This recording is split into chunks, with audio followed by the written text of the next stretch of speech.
toca hacia atrás, dejando para Axel Quirós. A la hora de atacar, quiere ser un equipo de transición, vertical.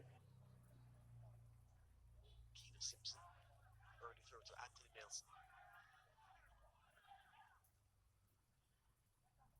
Under pressure from the substitute Harrison.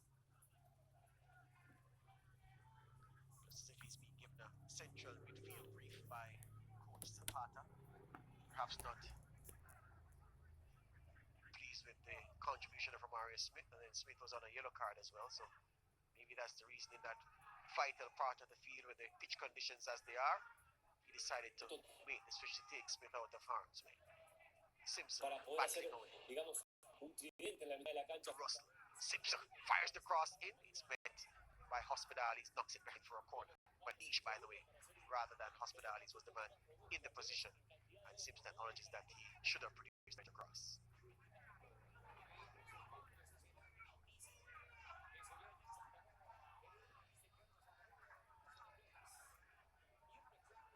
Goalkeeper Aaron Enil has man activity with the ball, Shaquille Jones.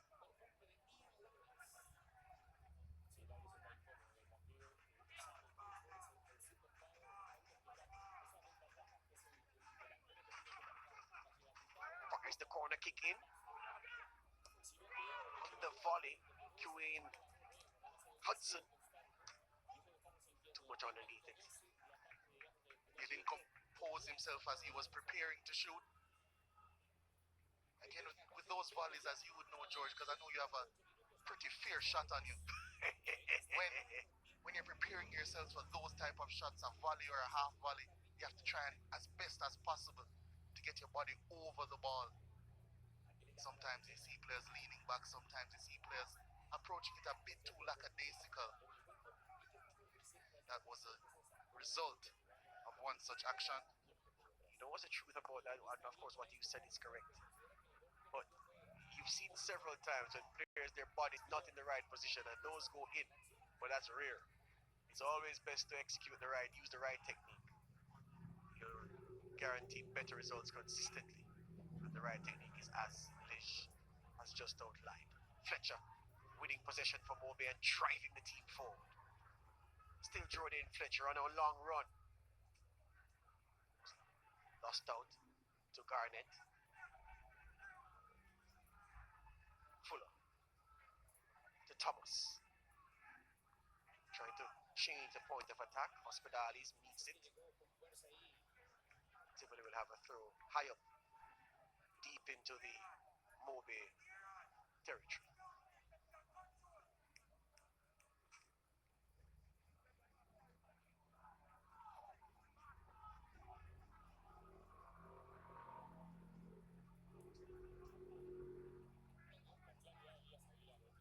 So here's Fuller.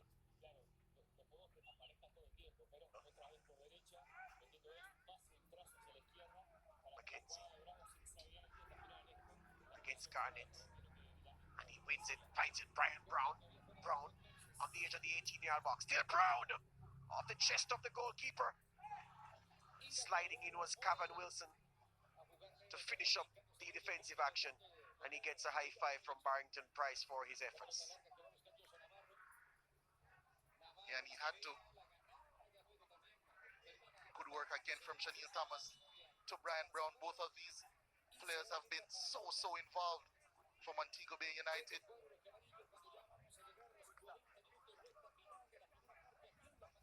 You can see Diego Horton on the ball off his feet, anticipating the strike, and he got his chest in the way. He's requesting treatment as well. And we haven't seen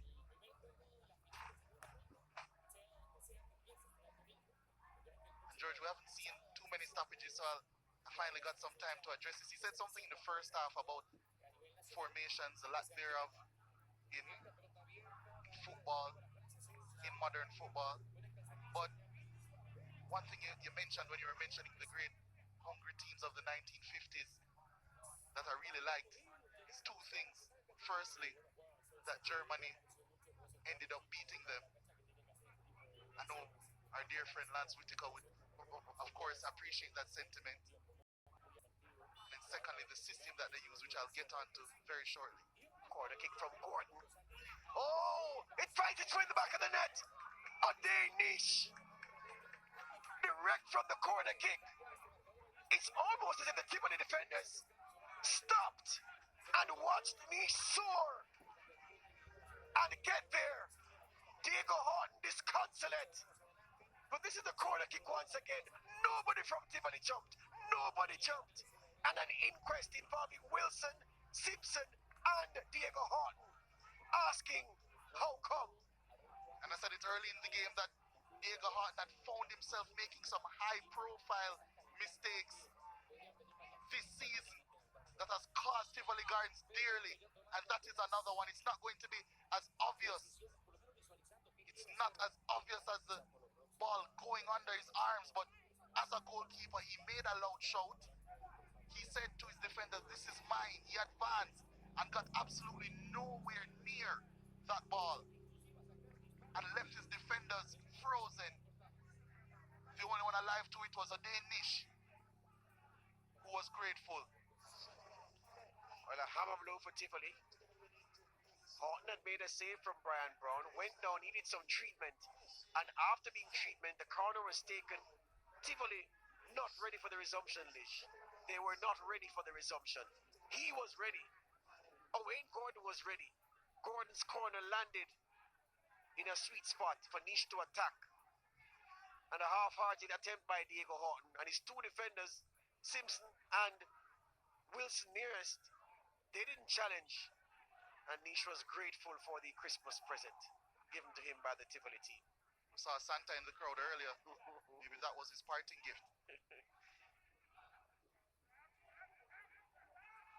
Here's Fletcher overrunning the ball and crashing into Barrington Price, who's back up. This is Brian Brown trying to find Shanil Thomas. Referee's attention being called to a stricken Mobile United player. Meanwhile, the play continues, and referee Dewar will now bring proceedings to a halt. Yeah, that's Jordan Fletcher down on the ground, collided with Barrington Price, and I think anyone who collides with Barrington Price in this manner is going to come off the worst of the two. And he certainly has Jordan Fletcher. You can bet he's absolutely winded, but more I mean, would have Germany 10, all of the revolutionary teams that have come through in football, especially in the earlier days. In the 50s, he was Hungary. They beat them, and then in 1974, it was the Netherlands who came with Cruyff's Holland team. Came with fluid football, and who beat them? It was Germany. But then also you said that Hungary came with something, a formation that overlapping fullbacks. Yeah, the world had never seen fullbacks overlap before. Width.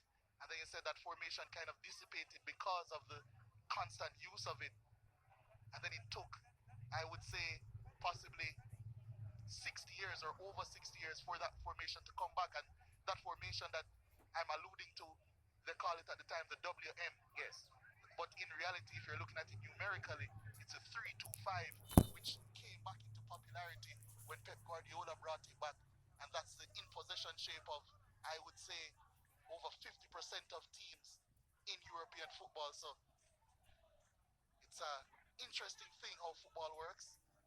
Very secular. Very, very much so. And the fact is, as we see this a throw from Niche, many people, especially those who don't pay keen attention to developments in the game, Niche, certainly as a young man, you've covered yourself, distinguished yourself with the detail you spent the time to be able to speak about. They credit